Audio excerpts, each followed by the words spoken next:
चले थे साहब कुरान बदलने, 26 आयतें निकाल कर दम लूंगा, कुरान को बदल के दिखाऊंगा, कुरान से 26 आयतें निकलवा के दिखाऊंगा। चले थे कुरान को बदलने, अल्लाह ने ऐसा बदला कि देख, जो हमारी किताब को बदलने का ख्वाब देखते हैं वो खुद बदल जाते हैं। और फिर वही चीज़ जो कल और परसों मैंने कही थी, वो जब पूजा करेगा तो फ़ख्र करेगा मैं हिंदू हूँ, अग्नि की पूजा करेगा तो फ़ख्र करेगा कि मैं हिंदू हूँ, चंदन लगाएगा, सब कुछ लगाएगा, सब कुछ करेगा मूर्ति, लेकिन जब पेशाब करने बैठेगा तो उसको गुस्सा आएगा, कम बख़त यहीं से मैं हिंदू नहीं हूँ। जब भी वो पेशाब और लैट्रिन करने जाएगा कहेगा कम बख़त ये और बदल जाती। गलती करी बेचारे उस पंडित ने जिसने इसको हिंदू बनाया था, उसको सबसे पहले बीच वाली चीज़ बदलनी चाहिए थी कि यहाँ से तो तुम मुसलमान हो, ये तो बदलो पहले। हो सकता है हुकूमतें फ़ोन कर रही हों, जापान, जर्मन, अमेरिका, कि भाई बीच वाली चीज़ को चेंज करने का और नॉर्मल जैसे बच्चा पैदा होता उसी तरीके से हो जाए, ऐसी कोई सर्जरी है? ऐसी कोई सर्जरी मिल नहीं रही है। शायद उन लोगों ने ये कहा हो कि नहीं साहब, बेहतर इसी में है कि इसका खतना ख़त्म कराने के लिए आपको पूरी की पूरी गायब करना पड़ेगी।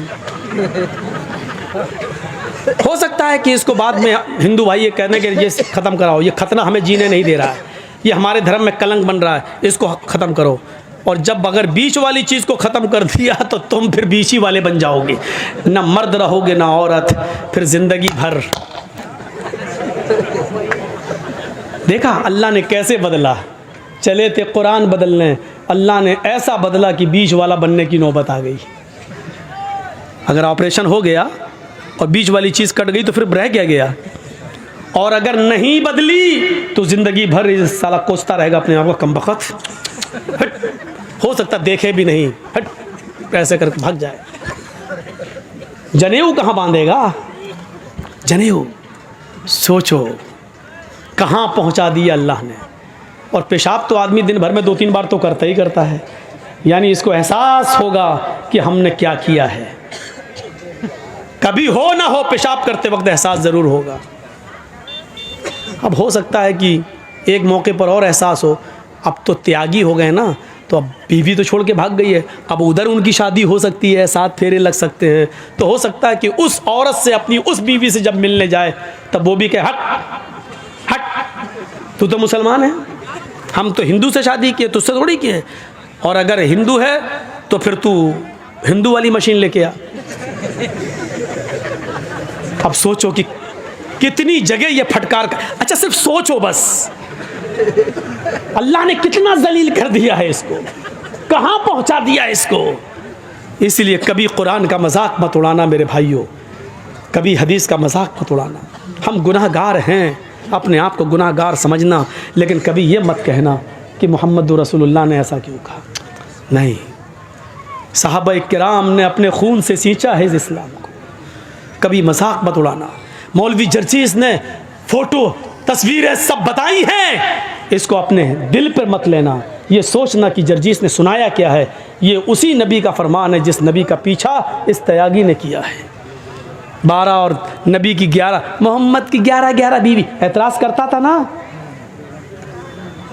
मोहम्मद की 11 बीवी पर बड़ा एतराज़ था। जिस धर्म में गया है उस धर्म में कृष्ण कन्हैया जी की 16,108 थी। चला मुँह, खोल अपना थूथड़ा, क्या बोलेगा?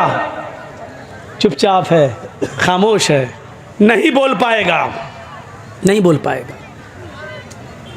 क्यों? जिस मकसद के लिए गया है वो उसको पूरी हो रही है। केसों से बचने के लिए, और जो घोटाले और घपले किए तो उससे बचने के लिए, और मज़ीद दौलत पाने के लिए जहाँ गया था। इंसान दौलत के लिए इंसान क्या करता है? इसीलिए हज़रत अली रज़ी अल्लाह तआला अन्हु ने फरमाया था, इर्तहलतिद दुनिया मुदबिरतन वर्तहलतिल आखिरतु मुक़बिलतन वलिकुल्लि वाहिदतिन मिनहुमा बनून। कूनू मिन अबनाइल आखिरा वला तकूनू मिन अबनाइद दुनिया। सुनो मेरे भाइयों, हजरत अली ने क्या कहा था? बुखारी शरीफ की हदीस के अल्फाज हैं। हजरत अली कहते हैं इरतहालत दुनिया मुदबिरतन, लोगों ये दुनिया जो है जिसके पीछे तुम पड़े हो, सोना और चांदी, दौलत, पैसा और माल जिसके पीछे तुम पड़े हो, ये दुनिया तुम्हें पीठ दिखाकर भाग रही है। वरतहलतिल आखिरतु मुक़बिलतन, और आखिरत तुम्हारे सामने आ रही है, आखिरत तुम्हारे सामने आ रही है। अच्छा सुनिए, मेरी उम्र इस वक्त 40 के करीब हो चुकी है, 1-2 साल ऊपर ही है, कम नहीं है। तो 40 साल का मतलब क्या हुआ है?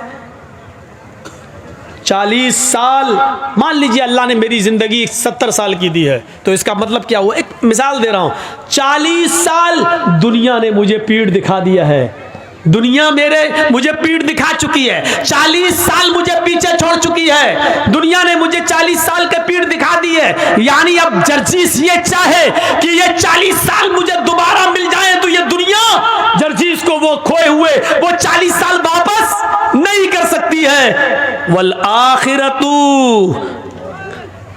मुक़बिल, और आखिरत जो है वरतहलतिल आखिरतु मुक़बिलतन, और आखिरत सामना कर रही है। यानी 40 साल हमारी दुनिया से छूट गए और आखिरत के 40 साल हम करीब हो गए। यानी आखिरत आ रही है और दुनिया पीछे जा रही है। तो अल्लाह के नबी क्या फरमाते, हजरत अली क्या कहते हैं? दुनिया दुनिया दुनिया पीठ दिखा रही है, आखिरत तुम्हारा मुकाबला कर रही है। दुनिया जैसे जैसे तुम्हें छोड़ती जा रही है, आखिरत वैसी वैसे तुम्हारे करीब आती जा रही है। और इन दोनों में से हर एक के बेटे हैं, हर एक की औलादें, यानी दुनिया के भी बेटे हैं और आखिरत के भी बेटे हैं। दुनिया के भी बेटे हैं और आखिरत के भी बेटे हैं। वलिकुल्लि वाहिदतिन मिनहुमा बनून, इन दोनों में से हर एक की औलादें हैं, दुनिया की भी औलाद है और आखिरत की भी औलाद है। तकून कूनू कूनू मिन अबनाइल आखिरा, आखिरत की औलाद बनो। वला तकूनू मिन अबनाइद दुनिया, दुनिया के बेटे मत बनो, दुनिया की औलाद मत बनो, दुनिया की औलाद मत बनो। यानी दुनिया की दौलत में मत फंसो, सोने और चांदी के पीछे मत पड़ो, बल्कि आखिरत की औलाद बनो। यानी आखिरत कमाओ, एक एक नेकी को गनीमत जानो, एक एक सवाब के काम को करो, एक एक अच्छा काम करो, आखिरत की औलाद बनो। सुनो, इसके बाद हजरत अली क्या कहते हैं? दुनिया की औलाद मत बनो, आखिरत की औलाद बनो। इसलिए कि फ़इन्नल यौमा अमलुन वला हिसाबा व गदन हिसाबुन वला अमला। इसलिए कि आज इस दुनिया में अमल है, हिसाब नहीं है। इस दुनिया में अमल है, हिसाब नहीं है। यानी तुम जो भी करोगे तुमसे कोई हिसाब किताब नहीं लिया जाएगा।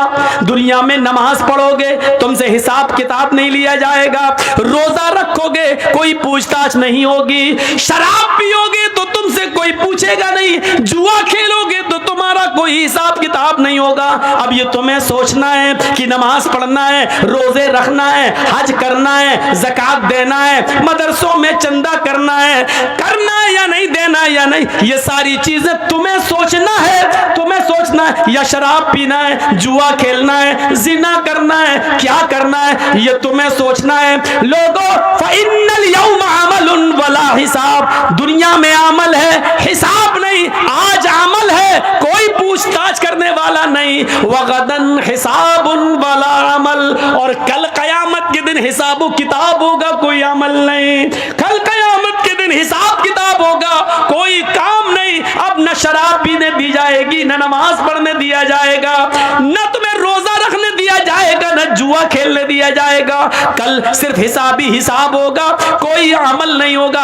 आज अमल ही अमल है, अच्छा करो या बुरा करो, कोई हिसाब नहीं है। अब तुम्हें सोचना है अच्छा करना या बुरा करना है।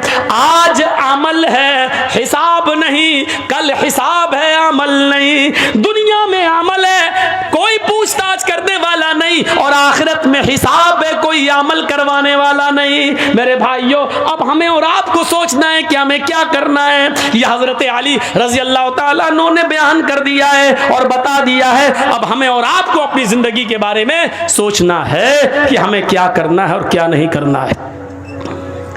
बनाइए अपनी ज़िंदगी। तो हिंदू धर्म और इस्लाम की बहुत सी बातें मिलती हैं, बहुत सी बातें मिलती हैं, तौहीद भी मिलती है, आयतें और मंत्र भी मिलते हैं, और कलमा भी मिलता है, नमाज भी मिलती है, रोज़ा और हज भी मिलता है। हर चीज़ में हर चीज़ मिल रही है, यहाँ तक कि मरने के बाद दोबारा ज़िंदगी भी मिलती है। हिंदू धर्म में भले ही ये कहा जाता हो कि 7 जन्म है, इंसान मरने के बाद अच्छे कर्म किए होंगे तो इंसान बनेगा, बुरे कर्म किए होंगे तो कुत्ता बिल्ली चूहा बंदर छछूंदर ये सब बनेगा। लेकिन हकीकत ये है मेरे भाइयों कि हिंदू धर्म के अंदर भी मरने के बाद एक ही जन्म है। मृत्यु पश्चातम द्वितीय जन्मम भवति, ने तृतीय ने चतुर्थ ने पंच ने षष्ठ ने सप्त ने अष्ट ने नवम ने दशकंका। मरने के बाद तुम्हारा एक दूसरा जन्म होगा, न तीसरा न चौथा न पांचवा न छठा न सातवां न आठवां न नवा न 10वां। यानी मरने के बाद तुम्हें दोबारा इंसान बनाया जाएगा, तुम्हें इंसान की शक्ल में दोबारा लाया जाएगा, तुम कुत्ता बिल्ली चूहा बंदर नहीं बनोगे। यही कुरान कहता है कि मरने के बाद आए लोगों हम तुम्हें दोबारा जिंदा करेंगे, हम तुम्हारी हड्डियों के पोर तक को बना देंगे। क्या तुम ये समझते हो अयहसबुल इंसान अल्लन नजमा इज़ामा, इंसान ये सोचता है कि हम उसकी हड्डियों को हरगिज़ जमा नहीं कर पाएंगे। बला कादिरीन अला अन नुसव्विया बनाना, अरे हड्डियां तो छोड़, हम हड्डियों उंगलियों के पोर तक बनाने की ऊपर कादिर हैं। उंगलियों के पोर क्या हैं? ये उंगली है, ये पोर है। और अल्लाह ताला ने यह उंगली क्यों कहा है? उंगलियों के पोर भी, यानी मरने के बाद इंसान की हड्डी गड्डी सब मिल जाए, सड़ जाए, गल जाए, कुछ भी हो। और जब क़यामत के दिन अल्लाह जिंदा करेगा तो अल्लाह कह रहा हम हड्डी नहीं, उंगली नहीं, उंगलियों के पोर तक बनाने पर कादिर हैं। जैसा था वैसा। आज आप देख लीजिए, एक उंगली दूसरे इंसान